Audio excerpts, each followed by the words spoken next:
La muerte llegó a Juan Martínez en forma de sueño 3 noches seguidas, no con suavidad, sino con violencia brutal, metal retorciéndose, vidrio explotando, sangre brotando sobre cuero italiano, y el rostro de un hombre que nunca había visto ahogándose en su propia arrogancia mientras la vida se le escapaba por una herida en el cuello.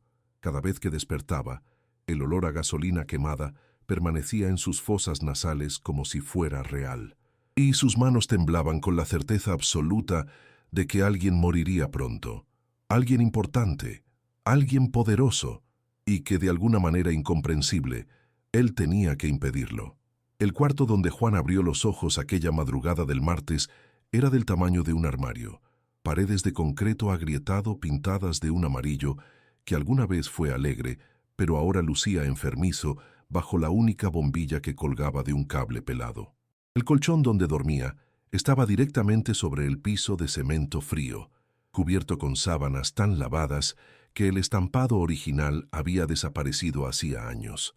A través de la ventana sin cortina, apenas se distinguía el amanecer grisáceo sobre los techos irregulares de Tepito, su barrio, su mundo, su prisión y su hogar.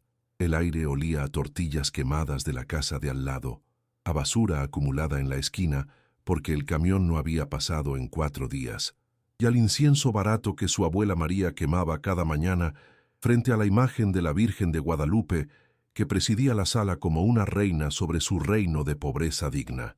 Juan se incorporó lentamente, limpiándose el sudor frío de la frente con el dorso de la mano. Sus 17 años le pesaban como 70 esa mañana. El don que había aparecido cuando tenía 10 años, después de prever el accidente que le cortó ambas piernas a su amigo Tomás, nunca había sido una bendición, sino una maldición que llevaba como una cruz invisible. 7 años viendo cosas que nadie más veía, sintiendo muertes que aún no ocurrían, despertando con el sabor metálico del terror en la boca. Y lo peor de todo era que cuando intentaba advertir a la gente, cuando se atrevía a hablar de lo que veía, lo miraban como si estuviera loco o poseído. Supersticioso, le decían, traumatizado, necesitas ayuda, mijo. Pero él sabía la verdad. Dios le había dado este don terrible por alguna razón que no entendía, y rechazarlo sería como escupirle a la cara al Todopoderoso. Se levantó en silencio para no despertar a su abuela, que dormía en el cuarto contiguo separado apenas por una cortina raída de flores descoloridas. Sus pies descalzos encontraron las chanclas de plástico junto al colchón. Caminó los 4 pasos que separaban su cuarto de la cocina, una esquina del espacio común, donde una estufa de 2 hornillas compartía espacio con un fregadero manchado de óxido y una alacena de madera carcomida. El refrigerador, un modelo antiguo que hacía más ruido que frío, contenía lo de siempre: media botella de leche, tortillas de hace 2 días envueltas en un trapo, un tomate arrugado, 3 huevos. Juan tomó un vaso del escurridor, lo llenó con agua del filtro de barro que su abuela insistía que purificaba mejor que cualquier cosa moderna, y bebió lentamente mientras la visión volvía a reproducirse detrás de sus párpados cerrados. El hombre del sueño tenía unos 40 años, tal vez más.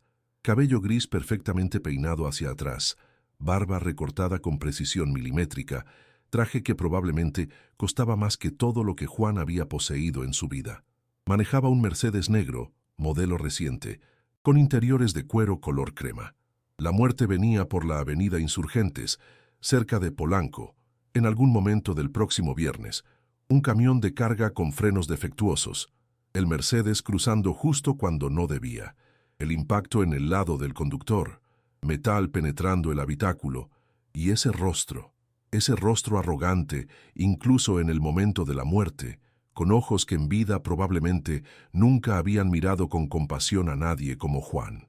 Pero había algo más en la visión, algo que Juan había tardado 3 noches en comprender, una conexión invisible, un hilo dorado que iba desde su propio pecho hasta el del hombre moribundo, como si el universo le estuviera diciendo que sus destinos estaban entrelazados de alguna manera imposible, que no era casualidad que él viera esta muerte en particular, que tenía que hacer algo, aunque no supiera qué ni cómo. La voz de su abuela lo sacó de sus pensamientos. Otra vez. «Mi hijo». María Martínez apareció por la cortina como un fantasma benévolo, envuelta en una bata floreada que había conocido mejores tiempos. Tenía 68 años, pero aparentaba 80. La vida en Tepito envejecía rápido. Su rostro era un mapa de arrugas profundas, testimonio de décadas de trabajo duro, preocupaciones constantes y sonrisas escasas. Pero sus ojos negros brillaban con una inteligencia afilada y un amor feroz por su único nieto. Ella era lo único que le quedaba después de que una bala perdida en un tiroteo de narcos se llevara a sus padres cuando él tenía 6 años. Ella era su ancla, su puerto seguro, la razón por la que no se había rendido hace mucho tiempo. Sí, abue, 3 noches seguidas, siempre lo mismo. María se acercó, tomó su rostro entre sus manos callosas y lo estudió con esa mirada penetrante que parecía ver directamente dentro de su alma. ¿Quién es esta vez? No lo sé. Un hombre rico, muy rico. Va a morir el viernes si no hago algo. ¿Y qué vas a hacer, Juan? ¿Pararte en medio de la calle como un loco? ¿Perseguir a un desconocido gritándole que va a morir? No lo sé todavía, pero tengo que intentarlo. Dios me mostró esto por alguna razón. María suspiró profundamente. Soltó su rostro y se dirigió a la estufa. Encendió la hornilla con el encendedor que guardaba en el bolsillo de su bata y puso una olla con agua para el café de olla, el único lujo que se permitían cada mañana. Canela, piloncillo y café barato pero aromático. Tu mamá también tenía visiones, ¿sabías? Nunca te lo dije porque eras muy chico, pero ella veía cosas. Me decía que sentía presencias, que escuchaba advertencias. La noche antes de que murieran, me llamó llorando. Decía que algo malo iba a pasar, que tenía miedo. Le dije que eran nervios, que estaba exagerando, y al día siguiente su voz se quebró levemente antes de recuperar la compostura. Al día siguiente los enterramos a los dos. Juan sintió que el suelo se movía bajo sus pies. En todos estos años, su abuela nunca había mencionado que su madre también tenía el don. Nunca había conectado los puntos. ¿Por qué nunca me lo dijiste? Porque tenía miedo de que te sintieras obligado a cargar con eso. Pero veo que no tuve opción. Lo llevas en la sangre, mijo. Es parte de ti, como el color de tus ojos o la forma de tu nariz. Tu madre no pudo salvarse a sí misma, pero tal vez tú puedas salvar a otros. Tal vez esa sea la diferencia. El aroma del café comenzó a llenar el pequeño espacio, mezclándose con el olor persistente del incienso. Juan observó a su abuela moverse por la cocina con la eficiencia de décadas de rutina. Sacar 2 tazas despotilladas del estante, cortar el tomate arrugado para acompañar las tortillas recalentadas, calentar los frijoles refritos de ayer. Un desayuno humilde pero preparado con amor, como cada comida que ella le había dado en estos 11 años desde la muerte de sus padres. ¿Cómo encuentro a este hombre, abue? No sé su nombre, no sé dónde vive. Solo sé que maneja un Mercedes negro y que va a estar en Insurgentes cerca de Polanco el viernes. María sirvió el café en las tazas y le acercó una a Juan. El líquido oscuro humea fragante, endulzado con el piloncillo que le daba ese sabor profundo y reconfortante. Ella tomó un sorbo antes de responder, mirándolo por encima del borde de su taza, con esos ojos que habían visto demasiado. Si Dios quiere que lo encuentres, lo encontrarás. Pero ten cuidado, mijo. Los ricos no son como nosotros. Ellos viven en otro mundo, con otras reglas, y no les gusta que los pobres como nosotros les digamos qué hacer, mucho menos que les hablemos de la muerte. Te van a tratar mal, te van a humillar. ¿Estás preparado para eso? Juan asintió lentamente, aunque la verdad era que no estaba preparado para nada. Nunca lo estaba cuando las visiones llegaban. Pero había aprendido hace tiempo que la preparación no importaba. Lo único que importaba era la acción. Quedarse paralizado por el miedo significaba dejar que el destino siguiera su curso brutal, y él no podía vivir con esa culpa otra vez. No después de Tomás, cuyas prótesis mal ajustadas chirriaban cada vez que caminaba por el barrio, recordándole a Juan su fracaso. Voy a ir a Polanco hoy, voy a buscar ese Mercedes. ¿Y la escuela? La escuela puede esperar, una vida no puede. María no discutió. Conocía esa determinación en su nieto, la misma que había visto en su hija. Era inútil tratar de detenerlo una vez que tomaba una decisión. En lugar de eso, se levantó y fue a su cuarto. regresando momentos después con un billete de 100 pesos arrugado. Para el metro y algo de comer. No puedes salvar a nadie con el estómago vacío. Juan tomó el dinero con gratitud, sabiendo que esos 100 pesos probablemente representaban una parte significativa de lo que su abuela había apartado de su pensión miserable. Se inclinó y besó su frente arrugada, sintiendo el amor incondicional que emanaba de ella como calor. Te quiero, abue. Y yo a ti, mijo. Pero quiérete tú también. No te pierdas tratando de salvar a alguien que tal vez no quiera ser salvado. Esas palabras resonarían en la mente de Juan durante todo lo que vendría después. Se vistió rápidamente, jeans desgastados con un remiendo en la rodilla que su abuela había cosido la semana anterior, una camiseta blanca que alguna vez fue de su padre y ahora le quedaba un poco grande, y sus únicos zapatos deportivos, unos Converse falsos comprados en el tianguis que ya mostraban agujeros en las suelas. Se peinó frente al pedazo de espejo rajado que colgaba junto a la puerta, tratando de verse presentable, aunque sabía que su ropa gritaba «pobre» desde kilómetros de distancia. No importaba. No iba a Polanco a impresionar a nadie, sino a salvar una vida. El sol ya estaba alto cuando salió de su casa, una construcción de 2 pisos mal hecha que compartían 3 familias, cada una hacinada en espacios demasiado pequeños. La calle de tierra batida estaba llena de baches que se convertían en lagos después de cada lluvia. A ambos lados, casas similares se apretujaban unas contra otras sin orden ni planificación. Algunas de concreto sin terminar con varillas de metal sobresaliendo del techo como antenas oxidadas. Otras de tabique pintadas de colores chillones que trataban de compensar la pobreza con alegría visual. Cables eléctricos colgaban peligrosamente bajos, conectados de manera irregular en un sistema de electricidad pirata que causaba apagones constantes. El olor de la calle era familiar: comida frita de los puestos callejeros, orina de perros callejeros, humo de fogatas donde quemaban basura, y ese aroma único e indefinible que era simplemente Tepito, la esencia concentrada de la supervivencia urbana. Los niños jugaban fútbol con una pelota desinflada en un espacio entre 2 casas. Doña Socorro, la vecina de enfrente, barría su pedacito de banqueta como hacía todas las mañanas, manteniendo su orgullo intacto, aunque no pudiera mantener la pobreza alejada. Don Rafael, el borracho del barrio, dormía recargado contra una pared, roncando ruidosamente con una botella de alcohol barato todavía aferrada en su mano. La señora que vendía tamales empujaba su carrito anunciando a gritos su mercancía, su voz ronca penetrando el rumor constante del barrio despertando. «Juan, oye, Juan». Se volteó y vio a su amigo Miguel corriendo hacia él, esquivando un charco de agua sucia. Miguel tenía 16 años, un año menor que Juan, pero ya tenía la mirada cansada de alguien mucho mayor. Trabajaba con su padre en un taller mecánico desde que abandonó la escuela a los 13, y sus manos siempre estaban manchadas de grasa, sin importar cuánto se las lavara. «¿A dónde vas tan temprano, carnal?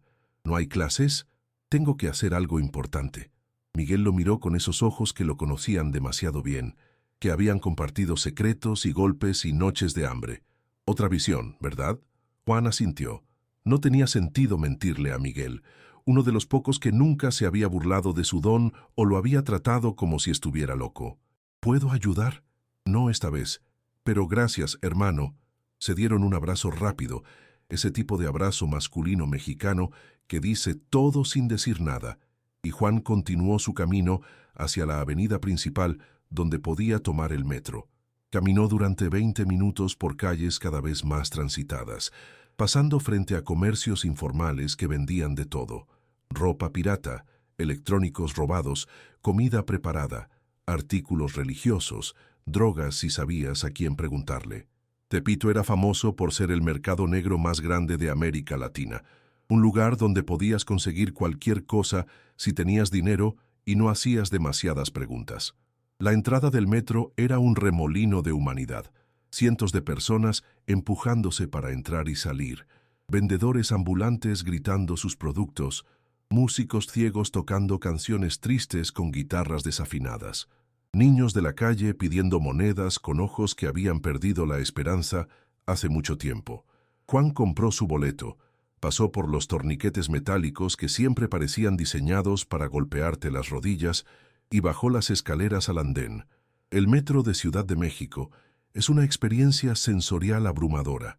El olor a cuerpos sudorosos apretados demasiado cerca, el sonido metálico de los trenes llegando y partiendo, el calor sofocante que sube del túnel, los gritos de los vendedores que aprovechan la audiencia cautiva para vender chicles o dulces o música pirata.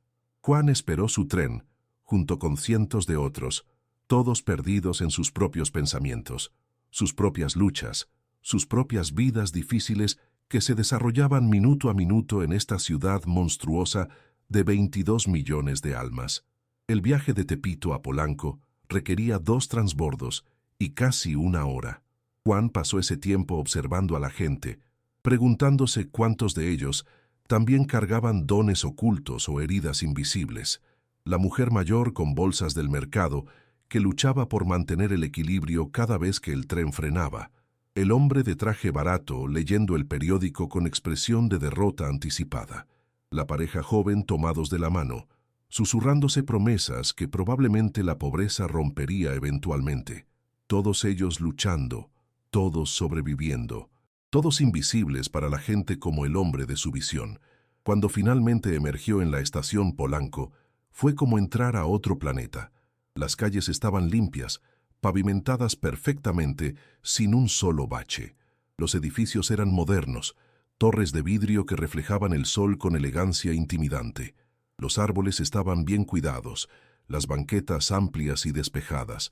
Los autos que pasaban eran Mercedes, BMW, Audi, Range Rover, cada uno costando más que lo que su abuela ganaría en toda su vida. La gente que caminaba vestía ropa cara, llevaba bolsas de marca, hablaba por teléfonos que Juan solo había visto en anuncios, y todos, absolutamente todos, lo miraron de arriba a abajo cuando pasó, sus ojos registrando inmediatamente su ropa barata, sus zapatos rotos, su piel morena y su pelo sin peinar. Era un intruso en su mundo perfecto, y lo sabían. Juan caminó por la avenida Presidente Masaryk, donde las tiendas tenían nombres en francés e italiano que él no podía pronunciar, y donde una simple camisa probablemente costaba más que el alquiler mensual de su casa. Pasó frente a restaurantes con menús en la puerta que ofrecían comidas que él no reconocía, a precios que lo hicieron reír con amargura. Este era el México que existía a solo kilómetros, pero a mundos de distancia de Tepito. Este era el México que aparecía en revistas y programas de televisión, pero que la mayoría de los mexicanos nunca experimentarían desde dentro. Buscó durante horas, caminando arriba y abajo por las calles principales, observando los estacionamientos de edificios de oficinas y condominios lujosos. Había docenas de Mercedes negros, tal vez cientos. ¿Cómo se suponía que iba a encontrar el correcto? Se suponía que debía tocar en ventanas hasta dar con el adecuado, pararse en medio de la calle y esperar a que el universo le diera una señal. El hambre comenzó a morderle el estómago alrededor de las 2 de la tarde. Encontró un puesto de tacos cerca de una construcción donde los trabajadores, hombres como él, de barrios pobres que construían los palacios de los ricos, comían su almuerzo. Los tacos eran buenos, con tortillas hechas a mano y carne asada jugosa, y costaron solo 30 pesos. Se sentó en una banca improvisada junto a otros trabajadores, escuchando sus conversaciones sobre fútbol y mujeres, y lo poco que les pagaban por romper sus espaldas. Estaba terminando su tercer taco cuando lo vio. Un Mercedes negro, modelo reciente, con placas que Juan reconoció de su visión aunque no supiera cómo era posible que recordara ese detalle. Pasó lentamente por la calle, y por una fracción de segundo, Juan vio al conductor. Cabello gris perfectamente peinado, barba recortada, lentes de sol caros, expresión de alguien que nunca había conocido un problema que no pudiera resolver con dinero. Era él, era el hombre de la visión, el hombre que moriría el viernes si Juan no hacía algo. Dejó caer su taco, se levantó de un salto y corrió hacia la calle, agitando los brazos como un loco. «Señor, señor, espere, necesito hablar con usted». El Mercedes no se detuvo, ni siquiera disminuyó la velocidad. Juan corrió tras él por media cuadra, gritando, pero el auto giró en la siguiente esquina y desapareció. Juan se detuvo, jadeando, consciente de que la gente en la calle lo miraba como si fuera un criminal o un loco o ambas cosas. Un guardia de seguridad de uno de los edificios cercanos comenzó a caminar hacia él con expresión amenazante. Juan levantó las manos en gesto de paz y retrocedió lentamente. No podía permitirse problemas con la policía o seguridad privada. Un chico pobre como él en un barrio rico era automáticamente sospechoso de algo. Volvió rápidamente a donde había estado comiendo, recogió los restos de su taco del suelo y se obligó a pensar con claridad. Había visto el auto, sabía que el hombre existía, pero ¿cómo se suponía que iba a contactarlo? No podía simplemente perseguir su auto cada vez que lo viera. Necesitaba un plan mejor. Pasó el resto de la tarde observando, esperando, tratando de ver si el Mercedes volvía a pasar. Memorizó los edificios de oficinas más grandes, los estacionamientos, los restaurantes caros donde alguien así podría comer. Y lentamente, un plan comenzó a formarse en su mente. Un plan desesperado y probablemente condenado al fracaso. Pero era todo lo que tenía. Cuando el sol comenzó a ocultarse, tiñendo el cielo de naranja y rosa, Juan tomó el metro de regreso a Tepito. El viaje fue tan largo y agotador como a la ida, pero ahora llevaba el peso adicional de la certeza. Había encontrado al hombre, ahora tenía que encontrar la manera de salvarlo. Su abuela lo esperaba con la cena lista. Quesadillas simples con el queso más barato, pero acompañadas con la salsa verde que ella hacía con tomates y chiles del mercado. Comieron en silencio durante unos minutos antes de que ella finalmente preguntara: ¿Lo encontraste? Sí. Y no me quiso escuchar. Ni siquiera se detuvo. Te lo dije, mijo. Los ricos no nos ven como personas. Somos invisibles para ellos, solo manchas en su paisaje perfecto. Juan masticó lentamente su quesadilla, el queso barato pegajoso en su boca. Sabía que su abuela tenía razón, pero también sabía que no podía rendirse, no todavía. Voy a volver mañana y pasado, y todos los días hasta el viernes, si es necesario. Voy a hacer que me escuche. María lo miró con una mezcla de orgullo y tristeza. Tienes el corazón de tu madre. Ella tampoco sabía rendirse, incluso cuando debía. Esa noche, Juan durmió inquieto, y la visión volvió, pero ahora con más detalles. Vio el momento exacto. Viernes, 3:47 de la tarde según el reloj del tablero del Mercedes. Vio la intersección exacta. Avenida Insurgentes con Avenida Horacio. Vio el camión de carga acercándose desde el lado izquierdo, un monstruo de metal con el logotipo de una empresa de mensajería. Vio al conductor del Mercedes distraído, mirando su teléfono, no viendo la luz roja. Vio el impacto, el metal destrozado, la sangre, y vio algo más que le heló la sangre, una fecha grabada en la mente del hombre moribundo, un pensamiento final antes de la oscuridad. Hoy cumplo 43 años y muero sin haber vivido realmente. Juan despertó sudando. 43 años. El hombre cumpliría años el día de su muerte. Había algo profundamente trágico en eso, algo que le partió el corazón a Juan de una manera que no esperaba. Este hombre arrogante, este rico que lo había ignorado, iba a morir pensando que había desperdiciado su vida. Y tal vez la razón por la que Juan tenía estas visiones, la razón por la que Dios le había dado este don maldito, era precisamente para evitar ese tipo de tragedias. No solo la muerte física, sino la muerte espiritual, la muerte del alma que viene de vivir sin propósito. Los siguientes 2 días siguieron el mismo patrón. Juan viajaba a Polanco temprano en la mañana, pasaba horas caminando por las calles, comía tacos baratos en puestos para trabajadores y buscaba ese Mercedes negro. Lo vio 2 veces más. Una vez estacionado en un edificio de oficinas de 20 pisos con su nombre en letras doradas, Almeida Corporativo, y otra vez entrando a un restaurante elegante, donde el valet lo estacionó con la reverencia reservada para la realeza. Cada vez, Juan intentó acercarse, y cada vez fue bloqueado por guardias de seguridad o empleados que lo miraban con desconfianza y desprecio. «Largo de aquí, chamaco. Vete a molestar a otro lado. ¿Qué haces aquí? Este lugar no es para gente como tú. Si no te vas, llamo a la policía». Las humillaciones se acumulaban como piedras en su pecho. Pero Juan persistía. El jueves por la tarde, finalmente logró acercarse lo suficiente al auto cuando estaba estacionado fuera del edificio Almeida. No había guardias cerca en ese momento. Se paró junto a la ventana del conductor y esperó, el corazón latiendo como un tambor en su pecho. Después de 20 minutos que parecieron horas, el hombre salió del edificio.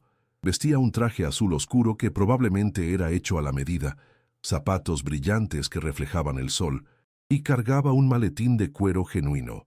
Hablaba por su teléfono celular, gesticulando con impaciencia, mientras discutía números y porcentajes con alguien al otro lado.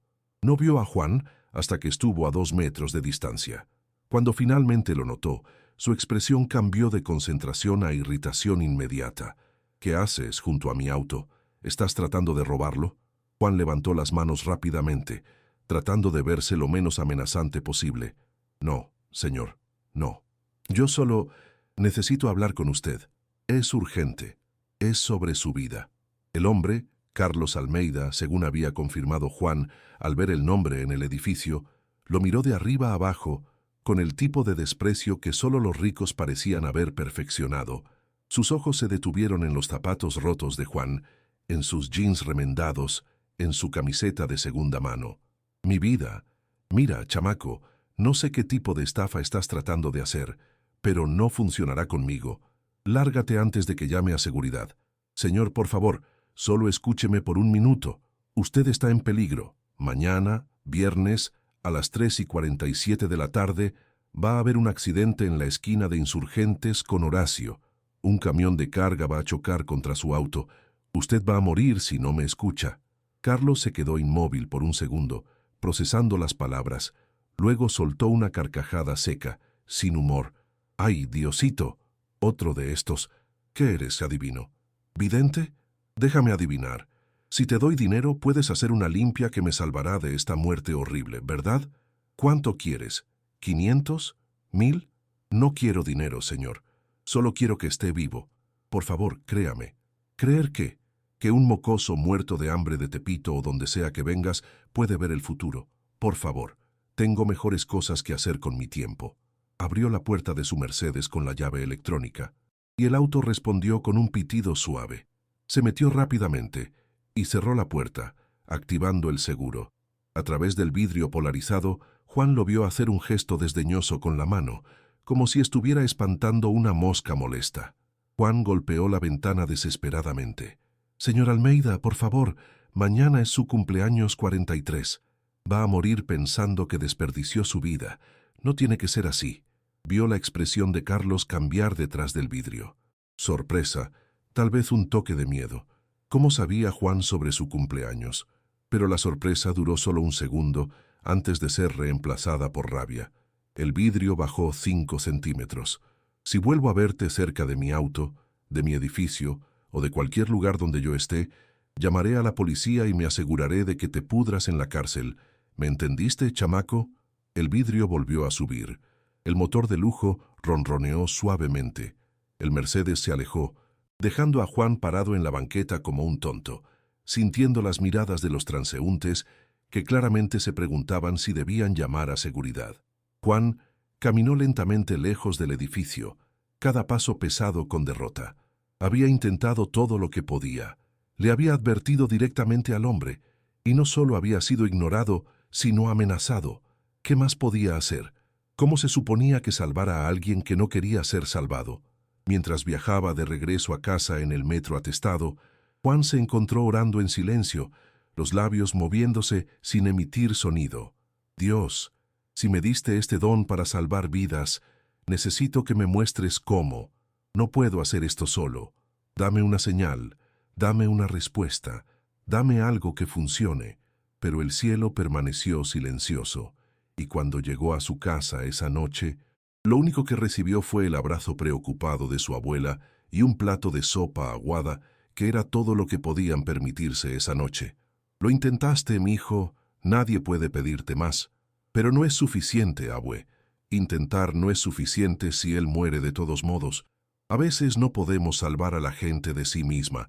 A veces todo lo que podemos hacer es estar allí cuando finalmente están listos para ser salvados». Juan no durmió esa noche. Se quedó despierto mirando el techo agrietado de su cuarto, escuchando los sonidos nocturnos del barrio, perros ladrando, música distante de alguna fiesta, el llanto de un bebé, las sirenas lejanas de una ambulancia o patrulla, y pensó en el hombre que moriría mañana, en sus últimos pensamientos de vida desperdiciada, en la oportunidad que estaba a punto de perderse, no solo de seguir viviendo, sino de empezar a vivir realmente. Y entonces, cuando el amanecer comenzó a teñir el cielo de rosa pálido, Juan tomó su decisión. Si Carlos Almeida no vendría a él, entonces él iría a Carlos Almeida. Y esta vez no aceptaría un no por respuesta, porque algunas vidas valían la pena salvar, incluso si sus dueños no lo creían, incluso si significaba ponerse en peligro, incluso si significaba sacrificar todo. Se levantó antes de que su abuela despertara, se vistió con la misma ropa de siempre porque no tenía otra, y escribió una nota breve. «Abue, voy a hacer lo correcto, te quiero. Juan». La dejó sobre la mesa de la cocina donde ella la encontraría, junto con los últimos 30 pesos que le quedaban en caso de que él no regresara y ella necesitara comprar tortillas. Salió a las calles todavía oscuras de Tepito, tomó el primer metro del día casi vacío, excepto por trabajadores nocturnos exhaustos, y viajó hacia Polanco con el peso del destino presionando sobre sus hombros como una cruz. Era viernes, el día que Carlos Almeida moriría, el día que Juan Martínez o salvaba una vida o fracasaba tratando. La ciudad despertaba lentamente a su alrededor mientras el metro avanzaba por los túneles subterráneos. Juan observó su reflejo en la ventana oscura del vagón, un chico de 17 años que se veía más joven, delgado por la malnutrición crónica, ojos demasiado serios para su edad. No parecía un héroe, no parecía alguien capaz de cambiar el destino, pero tal vez ese era el punto. Tal vez Dios elegía a los pequeños, a los débiles, a los ignorados, precisamente porque ellos entendían el valor de la vida de una manera que los poderosos habían olvidado hacía mucho tiempo. Llegó a Polanco a las 7 de la mañana. Las calles estaban más tranquilas a esta hora, solo unos pocos corredores matutinos y trabajadores de limpieza, preparando los edificios y tiendas para otro día. Juan caminó directamente al edificio Almeida, un monolito de vidrio y acero que reflejaba el cielo matutino con frialdad intimidante. Sabía que Carlos probablemente llegaría alrededor de las 8, así que tenía tiempo para prepararse. Se posicionó en la banqueta de enfrente, donde podía ver claramente la entrada principal, pero no estaba tan cerca como para que los guardias de seguridad se sintieran amenazados, y esperó. Los minutos se arrastraban como horas. La gente comenzó a llegar, empleados con sus credenciales corporativas, mensajeros con paquetes, ejecutivos con trajes caros y expresiones serias. Todos entraban y salían del edificio como si fueran parte de una máquina bien aceitada, cada uno cumpliendo su función sin preguntarse el significado más profundo. A las 8:23, el Mercedes negro apareció.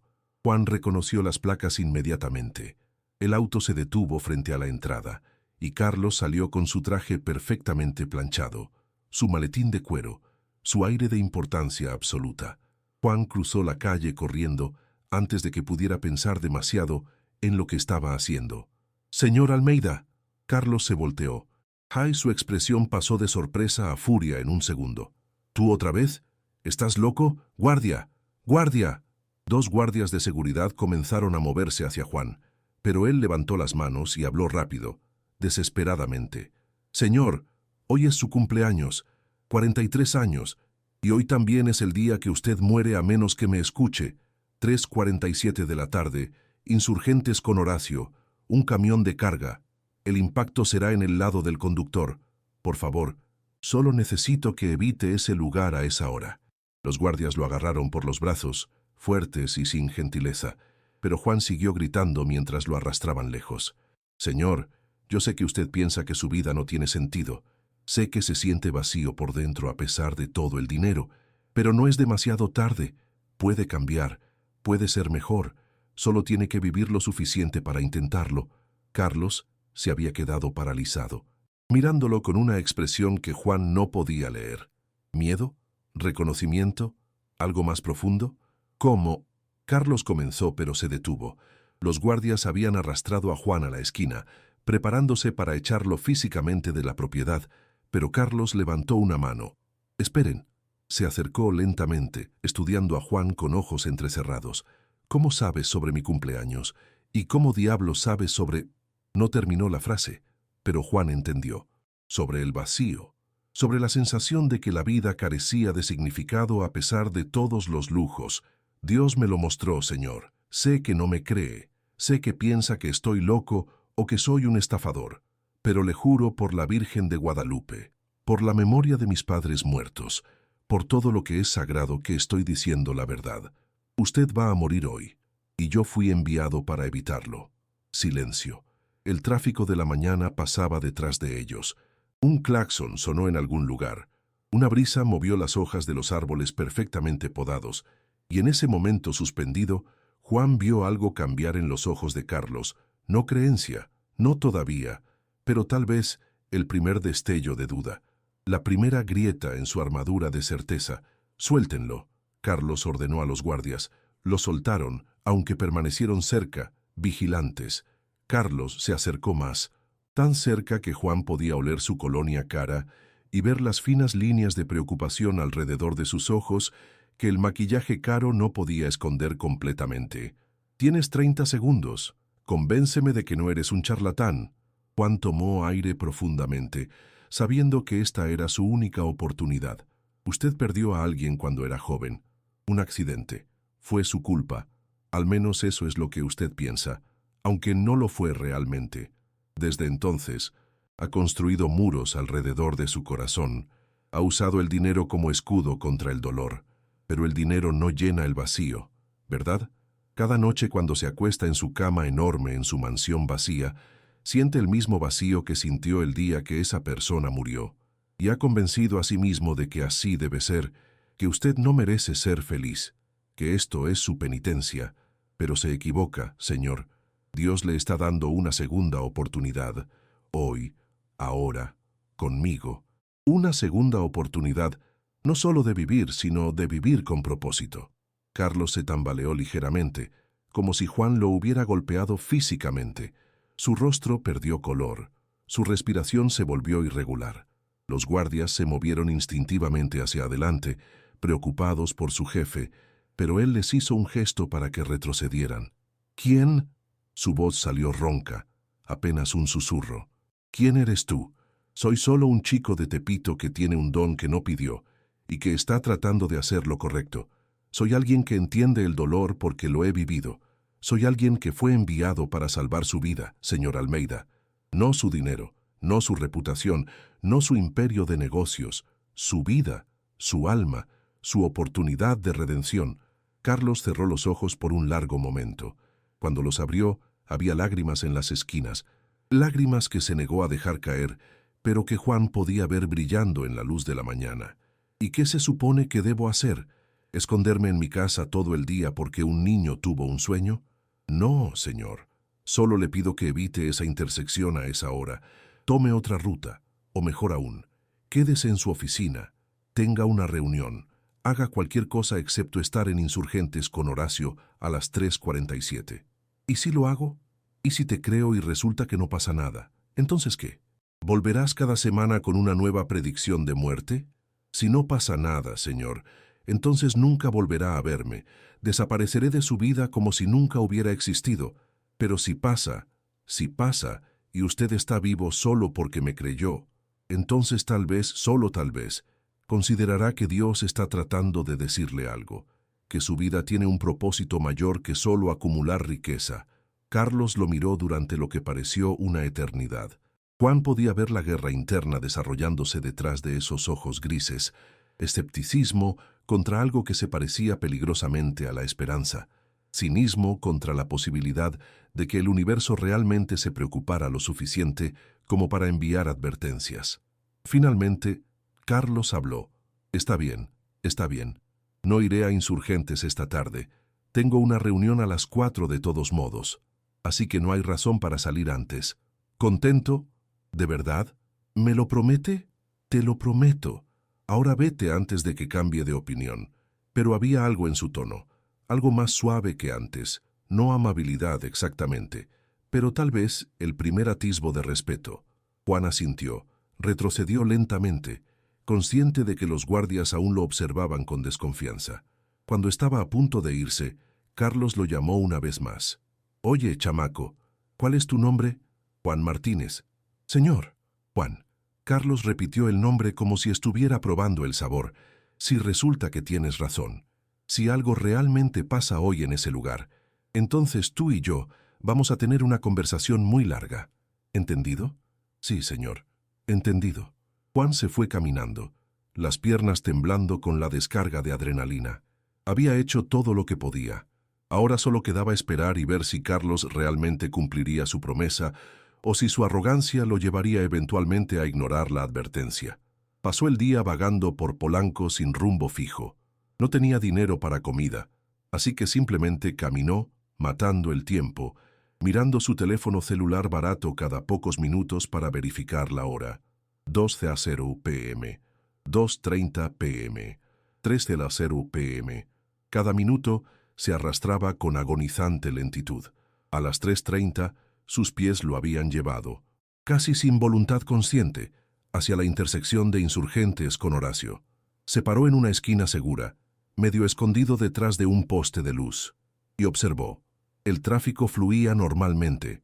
Los peatones cruzaban en los semáforos. El mundo seguía girando sin conciencia de que el destino estaba a punto de manifestarse de una manera u otra. 3:45 p.m. El corazón de Juan latía tan fuerte que podía sentirlo en sus oídos. Sus palmas sudaban.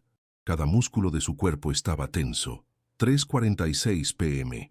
Un camión de carga apareció desde el norte, exactamente como en su visión. Grande, pesado, con el logotipo de una empresa de mensajería en el costado. Avanzaba rápido, demasiado rápido para el tráfico de la tarde. 3:47 p.m. Juan contuvo la respiración. La luz del semáforo en Insurgentes cambió a verde. Los autos comenzaron a avanzar, pero no había Mercedes negro.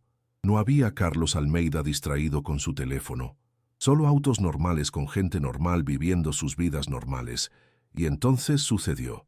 Un taxi amarillo, un viejo Nissan Tsuru que había visto mejores días, cruzó la intersección exactamente cuando el camión de carga pasaba el semáforo en rojo. El conductor del camión, Juan pudo ver ahora, estaba luchando con el volante, pánico en su rostro. Los frenos chillaron, pero no respondieron. El camión golpeó al taxi en el lado del conductor, con un sonido que Juan nunca olvidaría. Metal desgarrándose, vidrio explotando, el crujido horrible de la estructura del auto colapsando. El taxi giró violentamente, aplastado por el impacto. Se deslizó varios metros antes de detenerse contra un poste de luz. El camión finalmente se detuvo a 20 metros de distancia, el conductor saliendo tambaleante, gritando algo incoherente. La gente comenzó a correr hacia el accidente. Sirenas sonaron en la distancia. Juan se acercó lentamente, como en trance. Podía ver al conductor del taxi atrapado dentro, sangrando, inconsciente pero aparentemente vivo. Los paramédicos llegarían a tiempo. Él sobreviviría, pero si hubiera sido Carlos Almeida en ese auto, si hubiera sido el Mercedes en lugar del taxi, con el impacto en el lado del conductor, en lugar del taxi más pequeño y ligero, Juan se volteó y vomitó en la cuneta. Las rodillas débiles, todo el cuerpo temblando. La visión había sido correcta. Exactamente correcta. Hora, lugar, camión de carga, todo. Solo que la víctima había cambiado, porque Carlos había escuchado, porque Juan había logrado salvarlo. Se alejó del caos creciente, caminando sin dirección, procesando lo que acababa de suceder. Había funcionado. Su don había funcionado. Por primera vez desde que las visiones comenzaron 7 años atrás, había logrado cambiar el futuro. Había salvado una vida, pero no sintió la alegría que esperaba. En cambio, sintió un peso aplastante, porque ahora sabía con absoluta certeza que sus visiones eran reales, que no estaba loco, que realmente tenía la responsabilidad de hacer algo con este don terrible, y esa responsabilidad lo aterraba más que cualquier cosa en su vida. Encontró una banca en un pequeño parque y se sentó, mirando al vacío, mientras el sol comenzaba su descenso en el cielo. Su teléfono vibró. Un mensaje de número desconocido.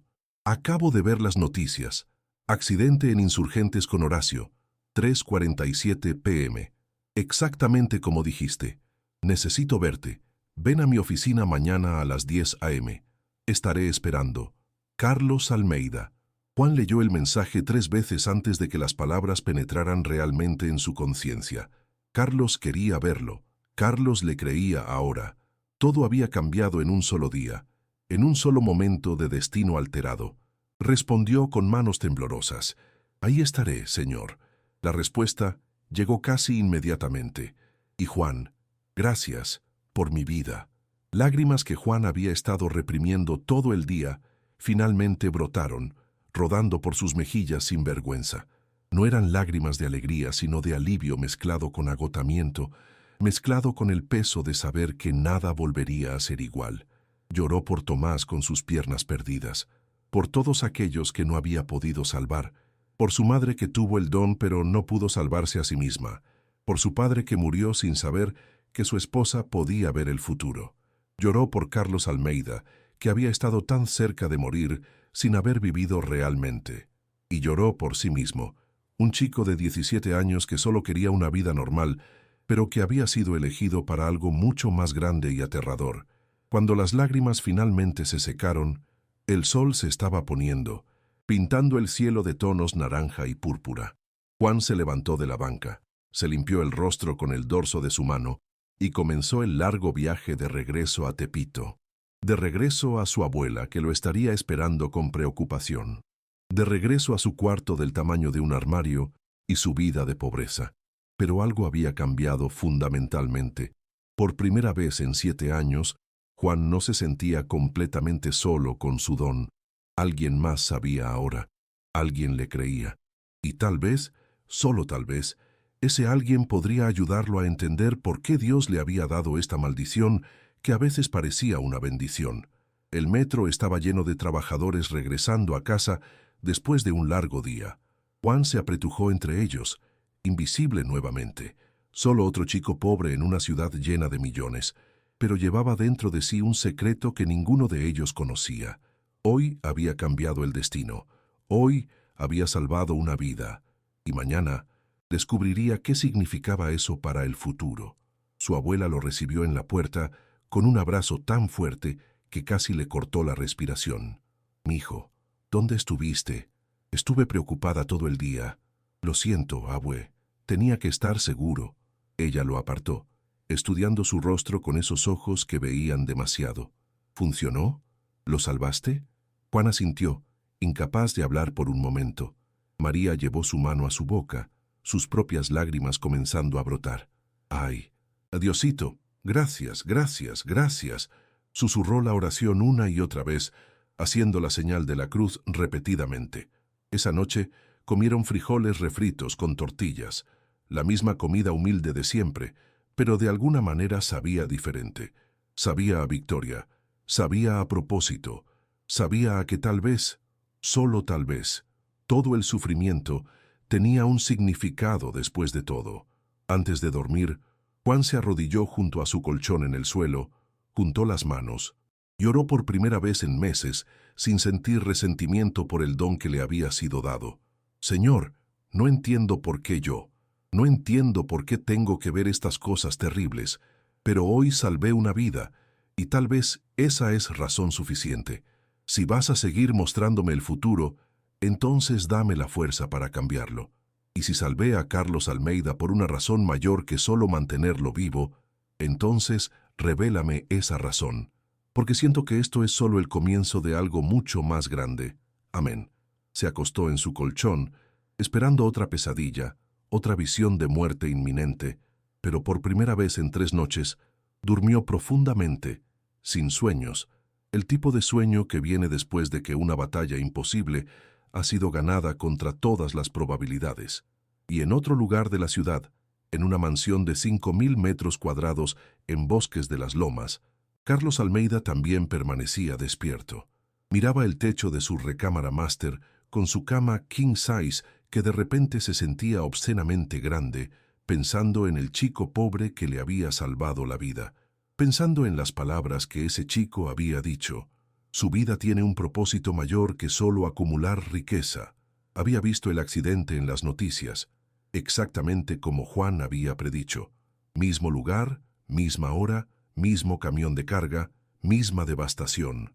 Si él no hubiera escuchado, si hubiera seguido su rutina normal, si hubiera cruzado esa intersección como hacía cada viernes, Carlos se levantó de la cama y caminó hasta el ventanal que ofrecía una vista panorámica de la ciudad iluminada. Millones de luces parpadeando en la oscuridad, millones de vidas desarrollándose simultáneamente, la mayoría de ellas luchando con dificultades que él ni siquiera podía imaginar. Vidas como la de Juan, viviendo en la pobreza, pero aún así encontrando la fuerza para preocuparse por un extraño rico que no había hecho nada para merecerlo. Por primera vez en 20 años, desde el accidente que se había llevado a su hermana menor y lo había convertido en el hombre cínico y amargo que era hoy, Carlos Almeida se permitió sentir algo más que dolor o ira o vacío. Se permitió sentir gratitud, y con la gratitud venía algo más peligroso, la posibilidad de que tal vez, solo tal vez, no era demasiado tarde para cambiar, para ser mejor, para hacer que su vida significara algo más que números en cuentas bancarias y propiedades listadas en su nombre. Andrea, susurró al vacío, hablando con el fantasma de su hermana muerta por primera vez en 2 décadas. Enviaste a ese chico. ¿Es esta tu manera de decirme que he desperdiciado suficiente tiempo castigándome por no haberte salvado? El silencio no respondió, pero de alguna manera, Carlos sintió algo como paz comenzando a filtrarse en las grietas de su armadura cuidadosamente construida. Mañana hablaría con Juan.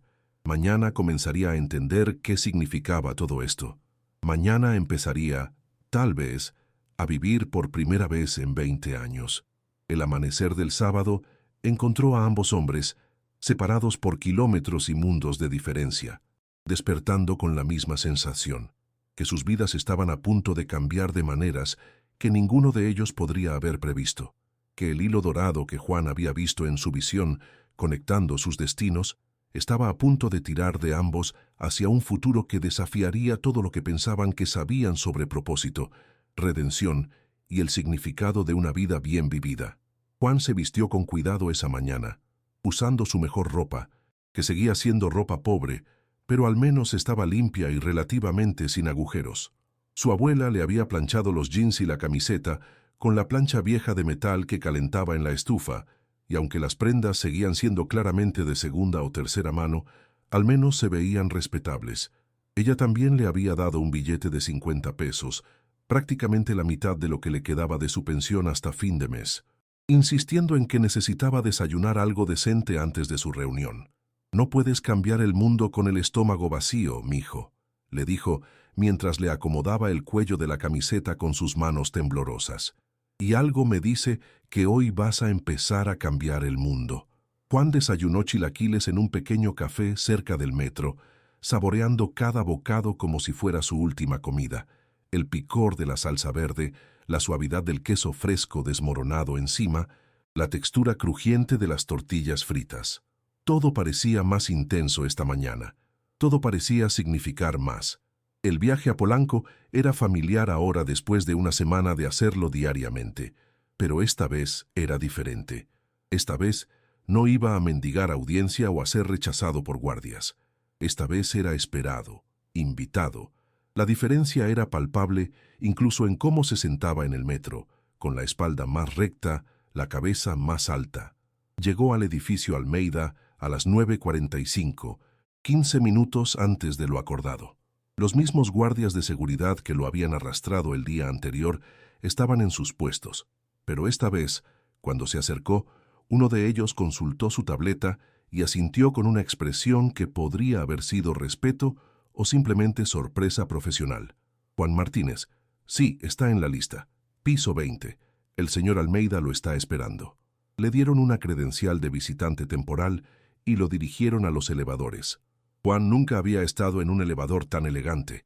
Paredes de espejo, piso de mármol, música suave de fondo, incluso un leve aroma a ¿era lavanda? El ascenso fue suave y silencioso, sin los sacudones y chirridos de los elevadores públicos a los que estaba acostumbrado. Las puertas se abrieron directamente a una recepción del piso 20 que parecía más un lobby de hotel de lujo que una oficina. Todo era de madera oscura, pulida y vidrio, con obras de arte abstracto en las paredes que probablemente costaban más que todo el edificio donde Juan vivía. Una recepcionista impecablemente vestida lo saludó con una sonrisa profesional que no llegó completamente a sus ojos. Ella también lo estudió de arriba a abajo, registrando su ropa barata, pero fue lo suficientemente educada como para no hacer ningún comentario. El señor Almeida lo verá ahora. Por favor, sígueme. Caminó por un pasillo con ventanas de piso a techo que ofrecían vistas impresionantes de la ciudad. Pasaron varias oficinas, donde ejecutivos trabajaban frente a computadoras o hablaban en reuniones, todos vestidos como si acabaran de salir de una revista de negocios. Finalmente, llegaron a una puerta doble de madera al final del pasillo. La recepcionista tocó suavemente y luego la abrió. «Señor Almeida, el señor Martínez ha llegado. Que pase». La voz de Carlos sonaba diferente de cómo Juan la recordaba. Más suave, menos segura. Juan entró a la oficina y la puerta se cerró silenciosamente detrás de él. El espacio era enorme, fácilmente del tamaño de toda la casa donde Juan vivía con su abuela. Un escritorio masivo de madera oscura dominaba un extremo, rodeado de libreros llenos de volúmenes que parecían más decoración que lectura. Pero era el otro extremo de la oficina lo que captó la atención de Juan. Un área de estar informal con sofás de cuero, una mesa de centro de vidrio y ventanas que ofrecían una vista de 180 grados de Ciudad de México extendiéndose hacia el horizonte. Carlos estaba parado frente a esas ventanas, mirando hacia afuera.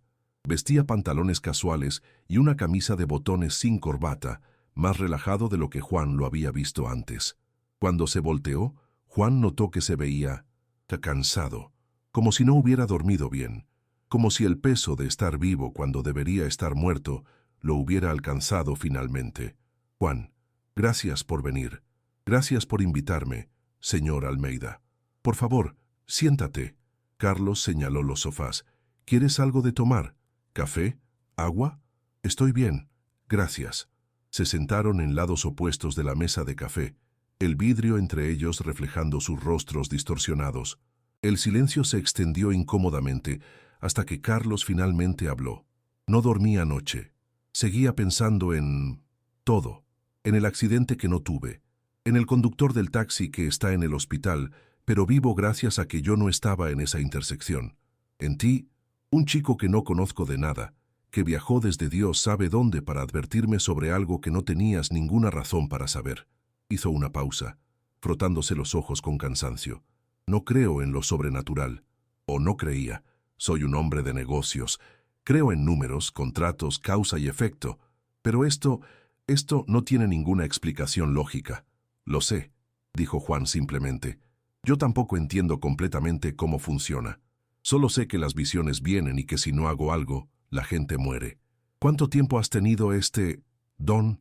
«Desde los 10 años, 7 años. Y antes de mí, habías salvado a alguien». Juan bajó la mirada, la vergüenza apretando su garganta.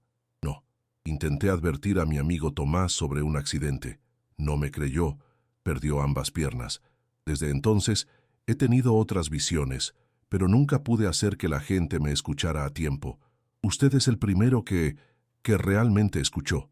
Carlos se inclinó hacia adelante, sus codos sobre sus rodillas, estudiando a Juan con una intensidad que era casi física. «Dijiste algo ayer, sobre mi pasado, sobre alguien que perdí. ¿Cómo sabías eso?» «Estaba en la visión. No solo vi su muerte, señor. Vi sentimientos, pensamientos.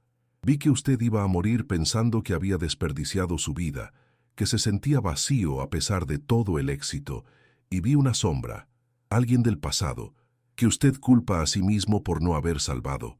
Las manos de Carlos temblaron ligeramente. Se levantó abruptamente y caminó de regreso a las ventanas, dándole la espalda a Juan. «Mi hermana menor, Andrea. Tenía 14 años cuando murió. Yo tenía 22. Su voz era plana, controlada con esfuerzo. Era mi responsabilidad cuidarla esa noche. Nuestros padres estaban fuera de la ciudad, pero yo tenía una fiesta, amigos que impresionar, una chica que conquistar. Le dije que estaría bien sola por unas horas. Me fui. Silencio. Solo el sonido distante del tráfico 20 pisos abajo. Hubo un incendio. Algo eléctrico, dijeron, un cortocircuito. Ella quedó atrapada en su habitación. Murió por inhalación de humo antes de que los bomberos llegaran. Si yo hubiera estado allí, si la hubiera sacado a tiempo, no fue su culpa, dijo Juan suavemente. Carlos se volteó bruscamente, lágrimas brillando en sus ojos. ¿Cómo lo sabes? Yo era su hermano mayor. Se suponía que debía protegerla. Y se suponía que yo debía salvar a Tomás. Se suponía que mi madre debía salvarse a sí misma y a mi padre. Pero a veces las cosas pasan que no podemos controlar, Señor. A veces Dios nos da estas habilidades, no para salvarnos de todo sufrimiento, sino para ayudarnos a salvar lo que sí podemos. Usted no pudo salvar a su hermana, pero puedo ver en usted que ha dedicado los últimos 20 años a castigarse por eso. Y ese castigo lo ha convertido en alguien que, perdón por decirlo, que ella probablemente no reconocería o aprobaría. ¿Qué se supone que significa eso?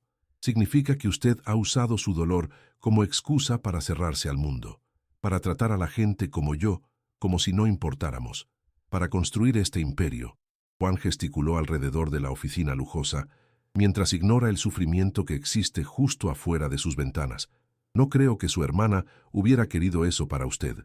Carlos se dejó caer en el sofá, de repente sin fuerzas, como si las palabras de Juan hubieran cortado los hilos que lo mantenían erguido. Tienes 17 años. ¿Cómo puedes ver todo esto tan claramente? Porque el sufrimiento enseña claridad, Señor. Cuando has perdido tanto como yo he perdido, cuando has visto tanta muerte, aprendes a ver lo que realmente importa. Y lo que importa no es este edificio o ese auto lujoso o la cuenta bancaria. Lo que importa es lo que hacemos con el tiempo que se nos da. Cómo tratamos a otros, si dejamos el mundo un poco mejor de como lo encontramos. Carlos se cubrió el rostro con las manos, sus hombros temblaron, y entonces, para sorpresa de Juan, comenzó a llorar. No lágrimas silenciosas, sino sollozos profundos que parecían arrancados de un lugar que había estado cerrado durante 2 décadas. Juan no dijo nada, simplemente se sentó y dejó que el hombre se desmoronara, entendiendo que a veces el llanto es el primer paso hacia la sanación. Cuando Carlos finalmente recuperó la compostura, se limpió el rostro con el dorso de su mano, sin importarle cómo se veía. No he llorado desde su funeral. 20 años. Me prometí que nunca volvería a ser tan vulnerable, tan débil. Llorar no es debilidad, Señor, es honestidad. Es la manera que tiene el alma de limpiar las heridas. Carlos soltó una risa húmeda, sin humor. Escúchame. Recibiendo lecciones de vida de un adolescente, ¿qué ha pasado con mi mundo? Su mundo cambió ayer a las 3:47 p.m. cuando no murió. La pregunta es, ¿qué van a hacer con esta segunda oportunidad? Y esa era la pregunta, ¿verdad? Carlos se levantó, caminó a su escritorio y regresó con un sobre. Se lo entregó a Juan. Hay 50,000 pesos ahí. Sé que no puedo pagarte realmente por lo que hiciste, pero no quiero dinero, señor.